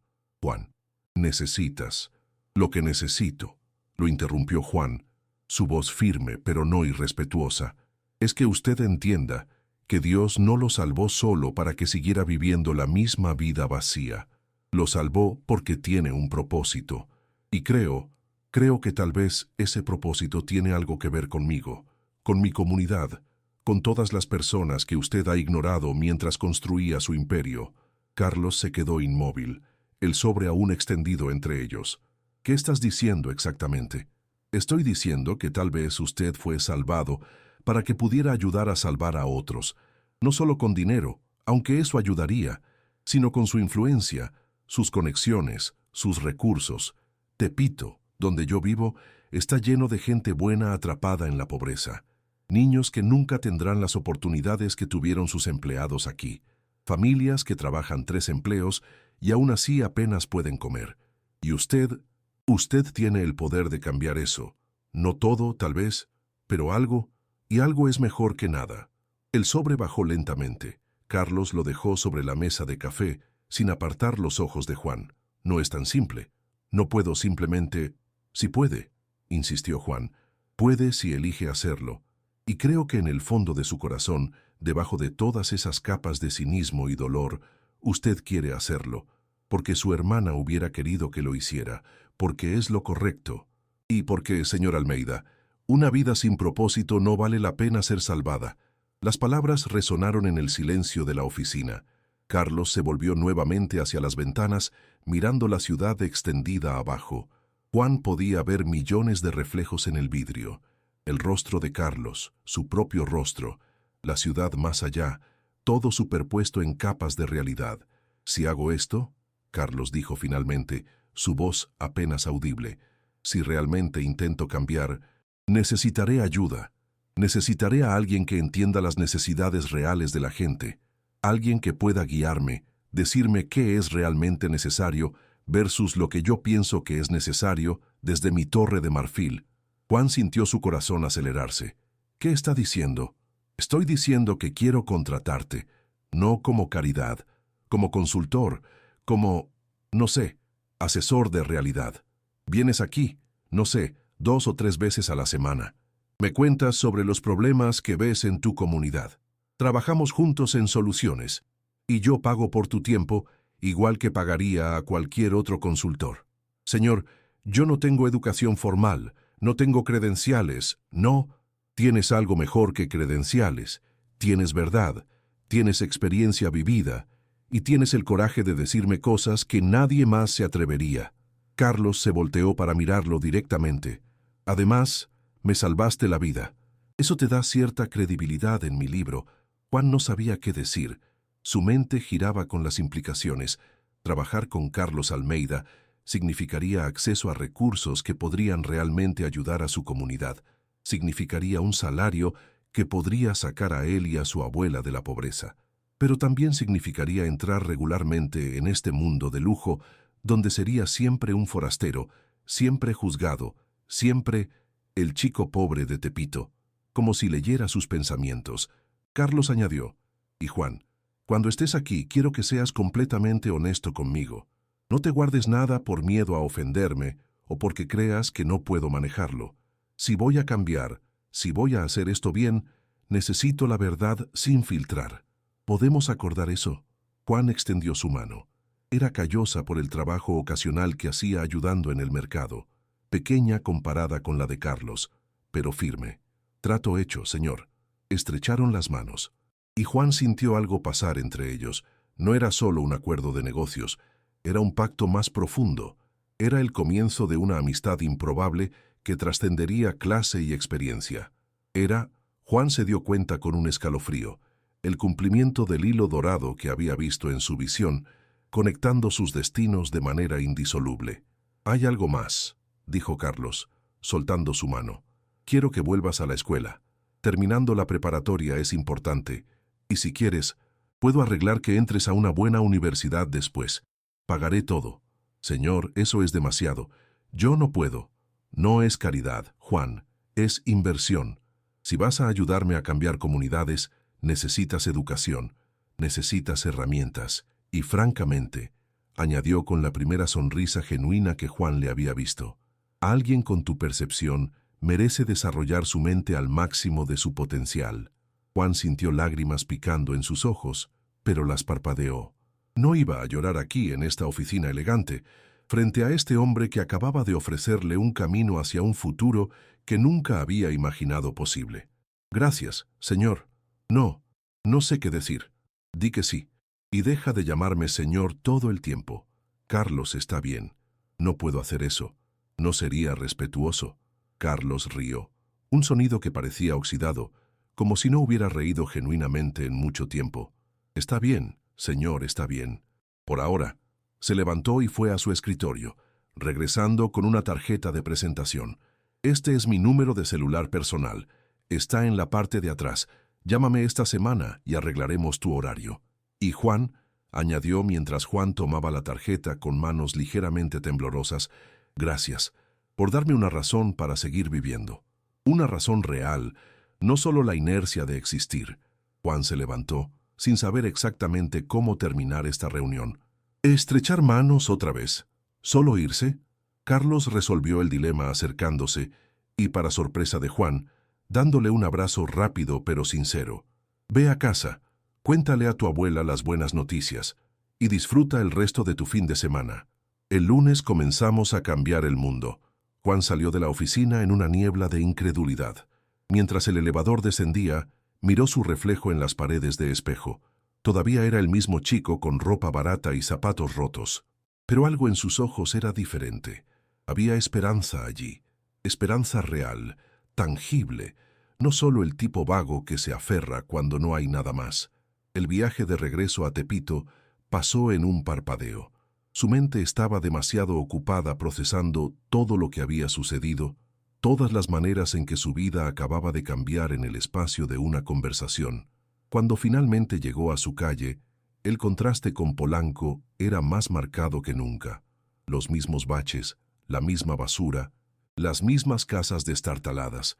Pero ahora, en lugar de deprimirlo, Juan lo vio con ojos nuevos, vio potencial, vio oportunidades, vio un futuro donde tal vez, solo tal vez, este barrio podría tener un poco más de esperanza. Su abuela estaba rezando frente a la imagen de la Virgen cuando él entró, sus labios moviéndose en oración silenciosa. Se volteó cuando escuchó la puerta, y su rostro se iluminó al verlo. «Mijo, ¿cómo te fue?» Juan se dejó caer en la silla de plástico junto a la mesa, de repente exhausto. «Abue, no vas a creer lo que pasó». Le contó todo. La conversación con Carlos, la oferta de trabajo, la promesa de pagar su educación. María escuchó en silencio, sus ojos abriéndose cada vez más con cada revelación. Cuando Juan terminó, ella permaneció en silencio por un largo momento, antes de finalmente hablar.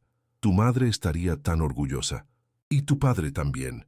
Su voz se quebró ligeramente. «Ellos murieron creyendo que habías heredado su mala suerte. Pero mira lo que Dios ha hecho. Ha tomado tu don y lo ha usado para abrir puertas que ni siquiera sabíamos que existían. ¿Crees que esté haciendo lo correcto? ¿Trabajando con un rico?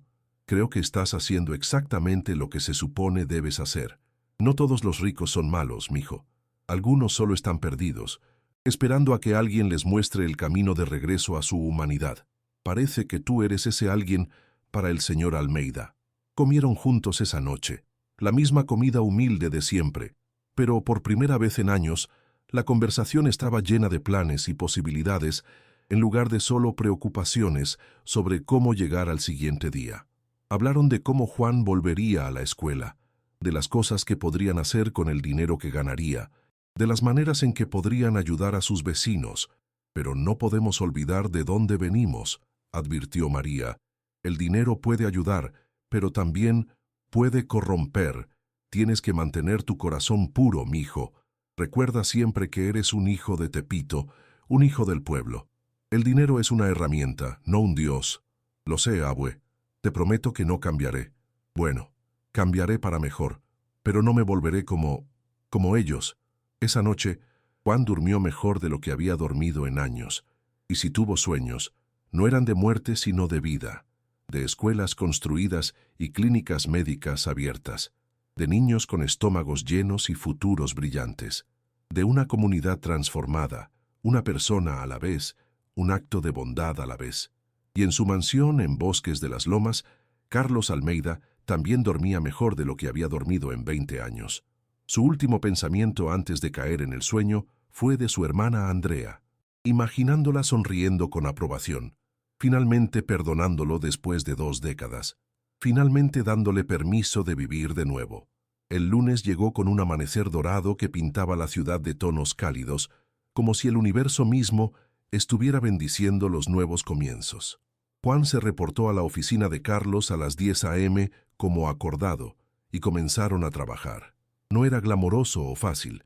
Carlos tenía poco entendimiento real de la pobreza y constantemente sugería soluciones que mostraban su desconexión con la realidad. Juan tuvo que educarlo pacientemente sobre cómo funcionaba realmente la vida en los barrios pobres, sobre los sistemas de apoyo comunitario que ya existían y que solo necesitaban recursos, sobre la dignidad que la gente pobre mantenía incluso en las circunstancias más difíciles. «No necesitamos caridad», le explicó Juan durante una de sus primeras reuniones. «Necesitamos oportunidades, necesitamos acceso, necesitamos que se nos trate como seres humanos capaces en lugar de problemas que resolver». Y lentamente, Carlos comenzó a entender. Comenzó a ver su riqueza no como algo que lo separaba del resto de la humanidad, sino como una responsabilidad, como una herramienta que, si se usaba correctamente, podría multiplicar el bien en el mundo. Empezaron pequeño. Carlos financió una clínica médica móvil que visitaba Tepito 3 veces por semana, ofreciendo atención básica gratuita. Patrocinó becas para 10 estudiantes de la escuela local donde Juan había asistido, cubriendo todo desde uniformes hasta útiles y tutorías. Invirtió en mejorar el sistema de agua potable en 3 calles donde el suministro era particularmente poco confiable. Cada proyecto era dirigido por consultas con la comunidad. Juan organizaba reuniones donde los residentes de Tepito podían expresar sus necesidades y preocupaciones directamente. Al principio, la gente era escéptica. ¿Por qué un millonario de repente se preocupaba por ellos? ¿Qué quería a cambio? Pero Juan conocía a su gente, conocía sus historias, sus luchas, sus sueños, y lentamente, con paciencia y autenticidad, construyó un puente de confianza entre 2 mundos que raramente se encontraban en terreno equitativo. Los meses pasaron. Juan volvió a la escuela, inscribiéndose en clases nocturnas para terminar su preparatoria. Era difícil balancear el trabajo con Carlos, los estudios y ayudar a su abuela, pero encontró una reserva de energía que no sabía que tenía. El propósito, descubrió, era el mejor combustible, y su relación con Carlos evolucionó. Ya no era solo empleador y empleado, o incluso mentor y aprendiz. Se estaban convirtiendo en amigos verdaderos a pesar de sus diferencias. Carlos compartía historias de su vida antes de la muerte de su hermana, cuando era joven e idealista, y creía que podía cambiar el mundo. Juan compartía memorias de sus padres, las pequeñas bondades que habían mostrado a otros, incluso cuando tenían tan poco. «¿Sabes?», dijo Carlos una tarde mientras revisaban planos para un nuevo centro comunitario. «Siempre pensé que el éxito significaba acumular más dinero, más propiedades, más poder. Pero estos últimos meses, trabajando contigo, viendo el impacto real que podemos tener, esto se siente más como éxito que cualquier cosa que haya logrado en 20 años de negocios. Eso es porque finalmente está viviendo para algo más grande que usted mismo», respondió Juan. «Eso es lo que hace que la vida valga la pena. ¿Cuándo te volviste tan sabio? Cuando Dios me dio este don maldito y me obligó a crecer demasiado rápido». Juan sonrió para suavizar las palabras. «Pero tal vez no era una maldición después de todo. Tal vez todo era parte de un plan más grande». «¿Todavía tienes las visiones?». Juan asintió despacio. Había tenido 3 más desde que salvó a Carlos. Un niño que iba a ahogarse en un tanque de agua, que salvó al advertir a la madre. Un anciano que iba a sufrir un ataque al corazón, que sobrevivió porque Juan lo convenció de ir al hospital a tiempo. Y una mujer que iba a ser atropellada por un auto, de que vivió porque Juan la empujó fuera del camino en el último segundo. «Cada vez se vuelve un poco más fácil», admitió. «Todavía me aterrorizan, todavía me quitan el sueño, pero ahora sé que puedo hacer la diferencia, y eso hace que valga la pena el precio». Pero no todo era fácil o hermoso. Hubo retrocesos. Un proyecto de vivienda que planearon encontró resistencia de funcionarios corruptos que querían sobornos. Algunos residentes de Tepito resintieron lo que veían como intromisión externa, incluso si venía con buenas intenciones. Y Carlos todavía luchaba con sus demonios, días donde el peso de la culpa por su hermana lo paralizaba. Fue durante uno de esos días oscuros, casi 6 meses después de que se conocieran, que la transformación de Carlos finalmente se completó de la manera más inesperada. Juan llegó a la oficina para encontrar a Carlos sentado en el suelo junto a las ventanas, mirando una fotografía antigua. Se veía destrozado, como si hubiera estado llorando durante horas. «Señor Almeida», Juan se acercó cautelosamente. «¿Está bien? Hoy es el aniversario, 20 años desde que Andrea murió». La voz de Carlos era apenas audible. 20 años y todavía duele como si fuera ayer. Juan se sentó en el suelo junto a él, sin decir nada por un momento. A veces las palabras no eran necesarias. A veces la presencia era suficiente. Finalmente, habló. «Cuénteme sobre ella, sobre la Andrea que vivió, no sobre la que murió». Y Carlos lo hizo. Durante las siguientes 2 horas, compartió memorias que había mantenido enterradas durante 2 décadas. Andrea que amaba a los animales y había querido ser veterinaria. Andrea, que hacía reír a todos con sus imitaciones ridículas. Andrea, que donaba su mesada a los niños de la calle que veían en el metro. Andrea, que tenía ese tipo de bondad innata que no podía ser enseñada, solo celebrada. Ella habría amado lo que estamos haciendo, dijo Carlos finalmente. Los proyectos comunitarios, la clínica, todo. Ella siempre fue más compasiva que yo, incluso de niña. Siempre me decía que ser rico significaba que tenías más responsabilidad de ayudar. A no menos. Entonces honrémosla, dijo Juan impulsivamente. Pongamos su nombre en el centro comunitario que estamos construyendo, el Centro Comunitario Andrea Almeida. Que su legado sea de vida y esperanza, no de muerte y culpa. Carlos lo miró con ojos rojos e hinchados. ¿Harías eso? No soy yo quien lo haría. Usted lo haría, en su honor, transformando su muerte en algo que ayude a otros a vivir mejor. Algo se rompió en Carlos en ese momento. O tal vez algo sanó. Se inclinó hacia adelante y abrazó a Juan con fuerza, sollozando contra su hombro como un niño. Y Juan lo abrazó de vuelta, este hombre que había pasado de ser un extraño arrogante a un amigo verdadero, y dejó que su dolor finalmente encontrara un camino de salida. Cuando el llanto finalmente cesó, Carlos se apartó limpiándose el rostro con la manga de su camisa sin preocuparse por su apariencia. Gracias, dijo simplemente, por no juzgarme, por dejarme sentir esto. Todos necesitamos a alguien que nos permita ser humanos, respondió Juan. Incluso los millonarios. Rieron juntos. Ese tipo de risa catártica que viene después de lágrimas profundas. Y Juan supo que habían cruzado otro umbral en su amistad. Ya no había barreras entre ellos, ni de clase, ni de experiencia, ni de edad.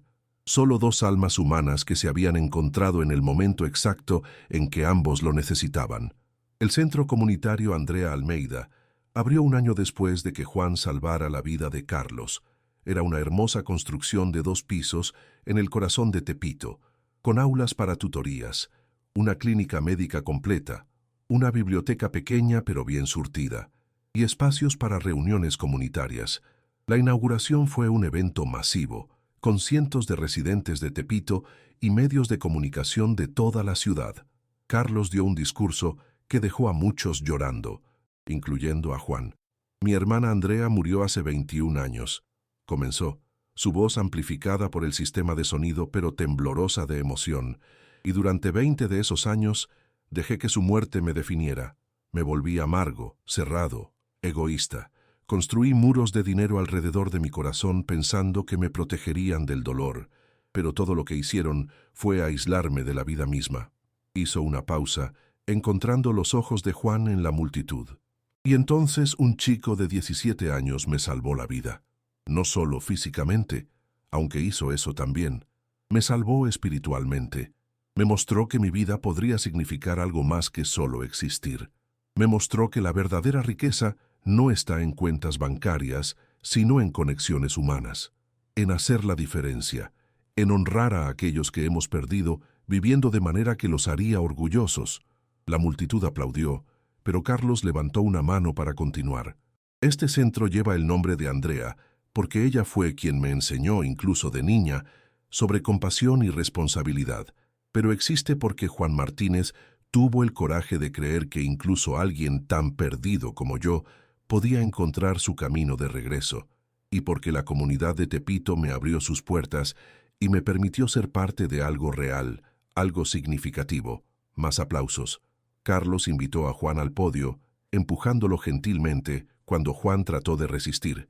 Juan se paró frente al micrófono, incómodo con tanta atención, pero sabiendo que tenía que decir algo.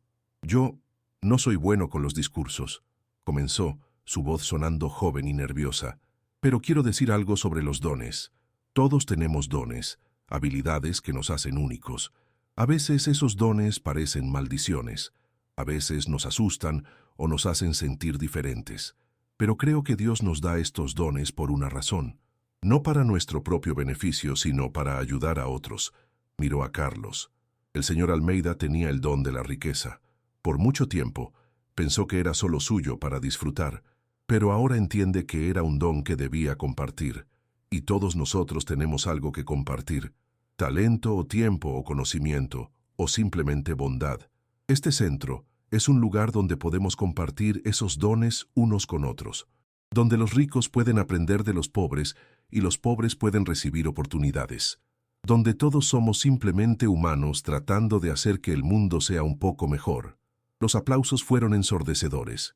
Juan bajó del podio sonrojado, pero María, que estaba en la primera fila vestida con su mejor vestido, tenía lágrimas de orgullo corriendo por sus mejillas. Los meses siguientes vieron el impacto del centro multiplicarse.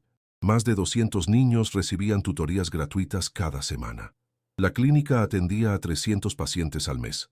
Las clases de habilidades para adultos, desde computación hasta carpintería, estaban siempre llenas. Y lo más importante, la gente de Tepito comenzaba a verse a sí misma de manera diferente, ya no solo como víctimas de la pobreza, sino como miembros valiosos de una comunidad que merecía respeto e inversión. Carlos también cambió. Ya no vestía solo trajes caros. A menudo se le podía ver en jeans y camiseta, trabajando junto a voluntarios en el centro o visitando familias para entender mejor sus necesidades. Redujo su salario como CEO y redistribuyó esos fondos a programas de empleados. Estableció una fundación para replicar el modelo del Centro Andrea en otros barrios pobres de la ciudad. Y su rostro, que una vez había estado perpetuamente tenso con arrogancia y dolor oculto, ahora a menudo mostraba algo que se parecía a la paz. No alegría completa, no todavía, pero al menos paz. La paz de saber que su vida tenía propósito, que cada día estaba honrando a su hermana de la manera que ella hubiera querido. La relación entre Juan y Carlos profundizó en algo que ninguno de los dos había esperado, un vínculo casi paternal. Carlos se convirtió en el padre que Juan había perdido, ofreciendo guía y apoyo, pero también respetando su independencia y sabiduría. Juan se convirtió en algo así como un hijo para Carlos, la segunda oportunidad de cuidar a alguien joven y ayudarlos a alcanzar su potencial. 2 años después de su primer encuentro, Juan se graduó de la preparatoria con honores. Carlos organizó una fiesta en el centro comunitario, invitando no solo a la familia de Juan y amigos, sino también a todos los estudiantes del programa de tutorías. Fue una celebración masiva, con comida, música y baile. Una fusión de mundos que una vez habían estado completamente separados.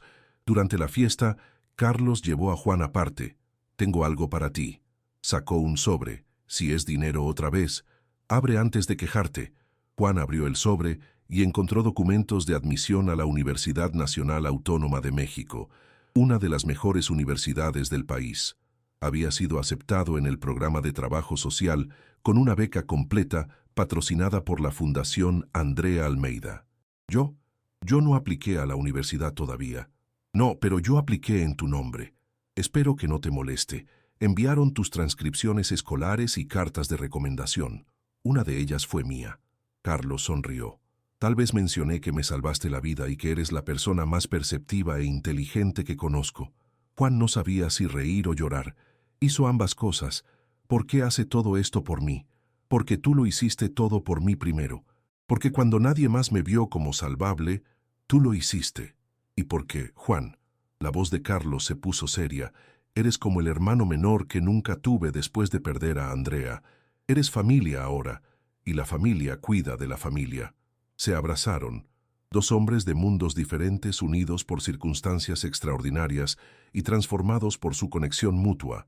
Esa noche, después de que la fiesta terminara y todos se hubieran ido a casa, Juan y Carlos se sentaron en el techo del centro comunitario, mirando las luces de la ciudad extendiéndose en todas direcciones. ¿Alguna vez te preguntas por qué?, preguntó Carlos. ¿Por qué tú? ¿Por qué tienes este don de ver el futuro? Todo el tiempo, admitió Juan. Pero creo que he llegado a una respuesta, o al menos a una verdad que funciona para mí. ¿Cuál es? Que el futuro no está fijo, que Dios nos muestra lo que podría suceder, no lo que debe suceder, y nos da la oportunidad de cambiarlo. Cada visión es una invitación a alterar el destino, a elegir la vida sobre la muerte, la esperanza sobre la desesperación. Y tal vez me fue dado este don porque yo vengo de un lugar donde la muerte y la desesperación son tan comunes que la gente ha dejado de creer que las cosas pueden cambiar. Tal vez soy la prueba de que sí pueden. Carlos reflexionó sobre eso en silencio. ¿Y si no hubieras podido salvarme? ¿Y si hubiera ignorado tus advertencias y hubiera muerto de todos modos? Entonces, habría sido tu elección, pero al menos habría intentado. Y creo que eso es todo lo que Dios nos pide, que intentemos, que nos preocupemos lo suficiente como para actuar, incluso cuando el éxito no está garantizado. El intento mismo es santo. Tienes 19 años, dijo Carlos con asombro. ¿Cómo llegaste a esta filosofía? El sufrimiento enseña filosofía más rápido que cualquier libro. Juan sonrió tristemente. Pero tú también has aprendido, señor Almeida. Has aprendido que la redención es posible, que nunca es demasiado tarde para cambiar, que el propósito se encuentra sirviendo a otros. Aprendí porque tuve un buen maestro. Carlos puso una mano en el hombro de Juan. Un maestro que vio en mí algo que yo había dejado de ver hacía mucho tiempo. La posibilidad de ser mejor. Se quedaron allí hasta tarde esa noche.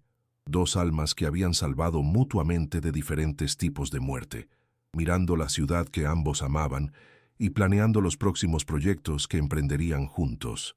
Porque este era solo el comienzo. El Centro Andrea era solo el primero.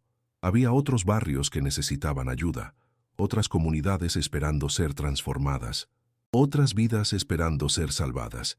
Y Juan, con su don extraordinario y su corazón puro, junto con Carlos, con sus recursos y su sed recién descubierta de propósito, eran la combinación perfecta para hacer que ese cambio sucediera. Los años que siguieron vieron la expansión del modelo del Centro Andrea a otros 6 barrios pobres de Ciudad de México y 3 ciudades más. Juan se convirtió en el director de la Fundación Andrea después de graduarse de la universidad, aplicando su educación formal y su experiencia vivida para crear programas que realmente abordaban las necesidades de las comunidades pobres. Carlos se volvió cada vez menos interesado en acumular riqueza y cada vez más dedicado a redistribuirla efectivamente. Pero más importante que cualquier edificio o programa fue el cambio que inspiraron en otros. Otros empresarios ricos comenzaron a cuestionar cómo usaban su riqueza. Otras comunidades pobres comenzaron a organizarse y abogar por sí mismas. El modelo de colaboración genuina entre clases sociales que Juan y Carlos habían pionerizado comenzó a extenderse, lentamente, pero seguramente, como ondas en un estanque. Y las visiones de Juan continuaron. A veces eran de personas que conocía, a veces de extraños, pero con cada vida salvada, con cada destino alterado, su don se sentía menos como una carga y más como un propósito, menos como una maldición y más como una bendición disfrazada. María, su abuela, vivió para ver a su nieto convertirse en un líder respetado en la comunidad y un agente de cambio social reconocido nacionalmente. Murió pacíficamente en su sueño a los 76 años, con la satisfacción de saber que su hijo no solo había sobrevivido a la pobreza y el trauma, sino que había prosperado y estaba ayudando a otros a hacer lo mismo. En su funeral, Carlos lloró casi tanto como Juan, porque ella también se había convertido en familia para él. Una segunda madre que lo había aceptado sin juicio y le había enseñado sobre gracia. 5 años después de su primer encuentro, en el aniversario de la muerte que nunca sucedió, Juan y Carlos se reunieron en la tumba de Andrea Almeida. Juan nunca la había conocido, pero la sentía presente cada vez que visitaban su tumba. Una presencia pacífica que bendecía lo que habían construido en su nombre. ¿Crees que ella estaría orgullosa?, preguntó Carlos, colocando flores frescas en la tumba. Sé que lo está, respondió Juan con certeza. Y su legado no es de muerte, sino de vida, de transformación, de amor que trasciende la tragedia. Carlos asintió, lágrimas silenciosas rodando por sus mejillas, pero estas eran lágrimas de gratitud, no de dolor. Había aprendido finalmente a llevar su pérdida con gracia, a honrar a su hermana viviendo con propósito, en lugar de morir lentamente con culpa. Tú sabes, dijo Carlos mientras caminaban de regreso al auto, si alguien me hubiera dicho hace 5 años que un adolescente de Tepito cambiaría completamente mi vida, habría dicho que estaban locos, que era imposible. Nada es imposible cuando Dios está involucrado, respondió Juan. Esa es la lección que ambos aprendimos, ¿verdad? Que lo imposible es solo lo que aún no hemos intentado hacer. Esa noche, Juan tuvo otra visión. Esta vez era diferente. No era de muerte, sino de vida. Vio un futuro posible, donde el trabajo que él y Carlos habían comenzado se extendía no solo por México, sino por toda América Latina. Vio generaciones de niños creciendo con oportunidades que sus padres nunca habían tenido. Vio un mundo donde la brecha entre ricos y pobres comenzaba a cerrarse, no por legislación forzada, sino por elecciones conscientes de personas con recursos que decidían usar ese poder para elevar a otros. Era una visión hermosa, y a diferencia de las visiones de muerte que había tenido durante tantos años, esta no vino con una fecha límite o una sensación de urgencia desesperada. Vino con una invitación: seguir trabajando, seguir creyendo, seguir construyendo hacia este futuro posible. Cuando despertó, el sol se filtraba a través de su ventana, iluminando su cuarto, que ya no era del tamaño de un armario, sino un espacio decente, en un apartamento modesto que podía permitirse con su salario de la fundación. Se había mudado después de que su abuela muriera, necesitando estar más cerca del trabajo, pero manteniendo su conexión con Tepito. Visitaba el barrio casi todos los días, rechazando mudarse a áreas más elegantes porque sabía que necesitaba mantener sus raíces fuertes. Se vistió y se preparó para otro día de trabajo. Pero antes de salir, se arrodilló como lo había hecho todos los días desde que era niño y oró: «Gracias, Dios, por este don, por difícil que sea a veces. Gracias por confiar en mí con él. Gracias por Carlos, por esta amistad improbable que ha cambiado ambas nuestras vidas. Gracias por la memoria de mi abuela, de mis padres, de Andrea. Gracias por mostrarme que el propósito se encuentra en el servicio. Y si tienes más para mí, más vidas para salvar, más destinos para cambiar, entonces úsame. Soy tu instrumento. Amén». Y mientras el sol seguía subiendo sobre Ciudad de México, pintando el cielo con tonos de naranja y rosa, Juan Martínez salió a las calles, listo para otro día de hacer lo imposible posible, de salvar vidas, una decisión a la vez, de construir puentes entre mundos, de probar que la transformación real comienza cuando alguien se preocupa lo suficiente como para actuar, cuando las barreras entre ricos y pobres se derrumban, y cuando reconocemos nuestra humanidad compartida, porque al final esa era la verdadera lección de su historia, que todos estamos conectados por hilos invisibles de destino, que cada vida tiene valor incalculable, y que el amor, la compasión y el servicio son las fuerzas más poderosas en el universo, más poderosas que el dinero, más poderosas que el estatus, más poderosas incluso que la muerte. Y esa verdad simple pero profunda, era el verdadero don que Juan había traído al mundo. No solo su habilidad de ver el futuro, sino su habilidad de ver el valor en cada persona, sin importar su clase social o circunstancias. Su habilidad de creer en la redención, incluso para los que parecían perdidos. Su habilidad de mantener la esperanza viva en lugares donde la desesperación parecía inevitable. Esa era la verdadera historia de Juan Martínez y Carlos Almeida. No solo la historia de un chico pobre que salvó a un millonario de la muerte, sino la historia de dos almas que se salvaron mutuamente de algo peor que la muerte, de vidas sin propósito, sin significado, sin amor. Y esa historia, con todas sus lágrimas y triunfos, con todos sus desafíos y victorias, continuaría desarrollándose día tras día, vida salvada tras vida salvada, hasta que el futuro imposible que Juan había vislumbrado se convirtiera en realidad tangible. Porque cuando el cielo elige instrumento, nada es imposible. Y Juan Martínez, hijo de Tepito, portador de visiones, salvador de vidas, era exactamente el instrumento que el mundo necesitaba. No perfecto, no sin miedo, pero dispuesto. Y esa disposición hacía toda la diferencia. Fin.